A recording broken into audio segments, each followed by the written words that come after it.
I'm Payal, Kadakia, the CEO and founder of Classtivity.com. Dance is my soul, my passion. Everything I've known since I was 3 years old started with dance and has evolved now into a much bigger company, but the backbone of it has always been my passion for dance. New Jersey, so I grew up in Randolph, New Jersey. I started dancing when I was 3 years old. My mom's best friend actually was my dance teacher and my guruji. We would all meet in a basement of a friend's place, and there was 10 of us. And we would practice every Saturday and Sunday morning. And we would start competing. You know, when we were about 5 years old, we started doing Fogana and these other like CIA cultural competitions. And that was what my weekends were. I always danced. It was the backbone I had. What was really interesting though is I grew up in a predominantly Caucasian town. So I actually struggled a lot with having, you know, sort of two identities my whole life. I kind of hid that I was Indian to most of my friends in school. And on the weekends I would go and dance, and on Friday nights I was a cheerleader, so I'd be at all the football games.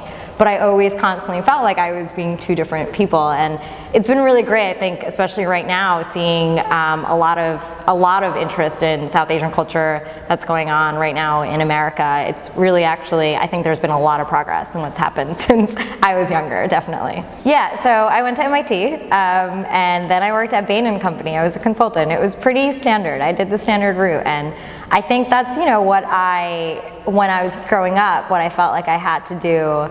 But you know, a few sequence of events happened later in my life that made me realize that I was meant to do something even bigger and grander, and that I didn't have to follow the standard path. And what was that tipping point? So I started a dance company more on the side with my friends while I was working at Warner Music Group. I knew that I wanted to keep dancing, and even though I was getting older, there was nothing that was going to stop me. And I had a few other friends who were just as passionate about it as I was, and we decided that we would dedicate every evening we had after work and every weekend we had to dance. And we were, you know, 25 years old.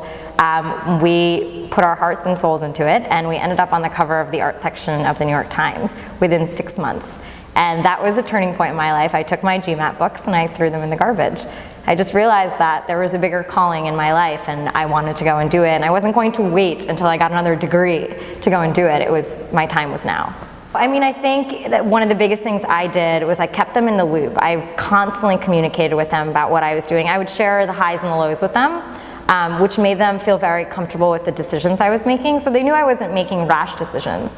So I think that helped them when I said, hey, you know what, I'm going to quit. I think, you know, I remember this one day when I was dancing a lot, my dad being like, hey, you know, aren't you going to apply for school? Like, aren't you dancing too much? And he actually came. This was one of our first dance performances, and it was at Alvin Ailey. And he saw everyone give us a standing ovation. And the next day my dad called me, he goes, Beta, I started looking into arts programs at Columbia. And I was like, it was my dad's way of saying, it's okay, like I want you to pursue something you love. I also understood on his side that he was still like, you should go get another degree. So it was just an interesting dynamic. But later and later, and as I started my own company, he very much just said, you know what you're doing, and I should let you go and be the best person you are. You have enough education underneath you, and they've taught me well.